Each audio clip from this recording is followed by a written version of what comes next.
In the previous videos, we explored a wide range of strategic options. We examined corporate-level growth choices, product-market strategies, international strategy, and mergers, acquisitions, and alliances.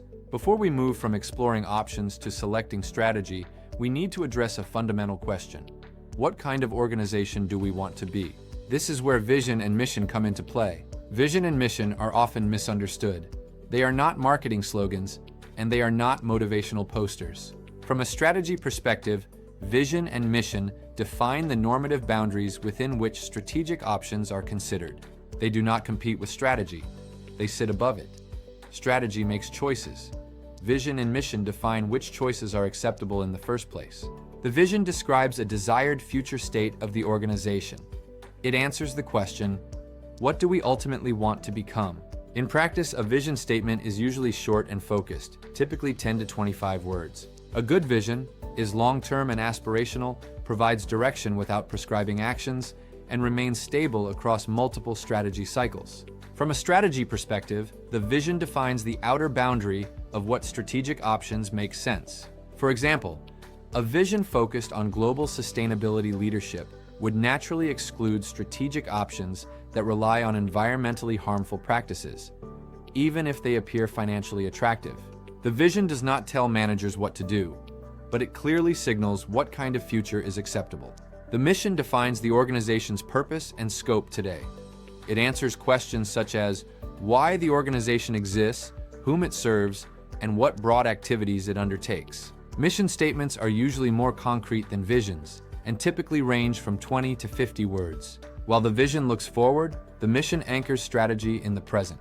For example, an organization whose mission emphasizes providing accessible, affordable solutions will evaluate strategic options differently than one focused on premium, high-end offerings. Both approaches can be successful, but they lead to very different strategic choices. Together, vision and mission define the organization's strategic intent. Closely related to vision and mission are core values. Most organizations articulate 3 to 5 core values. Values define acceptable behavior, decision-making principles, and cultural boundaries. From a strategy perspective, values act as behavioral constraints. For example, an organization that values integrity and long-term trust may rule out aggressive tax practices or opportunistic acquisitions, even if they promise short-term gains. This links directly to organizational culture, which we analyzed earlier in the strategic position phase. Values matter strategically because they override options. Within the strategy process, vision and mission play a very specific role. They frame the strategic option space, exclude options that conflict with identity or purpose, and provide coherence across strategic decisions. Clear vision and mission reduce disagreement later because they narrow what is worth debating. They act as pre-selection mechanisms, not evaluation tools. Common pitfalls include vision and mission statements that are too vague, statements disconnected from real decisions, or frequent changes that undermine credibility.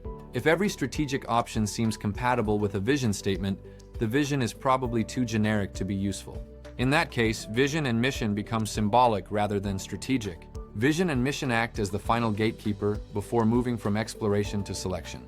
Only once these normative boundaries are clear does it make sense to formally evaluate strategic options. They ensure that evaluation does not focus on numbers alone, but remains aligned with long-term direction and identity. Let's summarize. Vision and mission define purpose and aspiration, constrain the strategic option space, and provide long-term coherence. They are not strategies, but they shape which strategies are acceptable. Before we move to strategic evaluation, consider this question. Which strategic option would your mission or values force you to reject? In the next video, we move to Phase 2B and examine how strategic options are evaluated and selected. If you want to understand strategy step by step, this series is designed for you.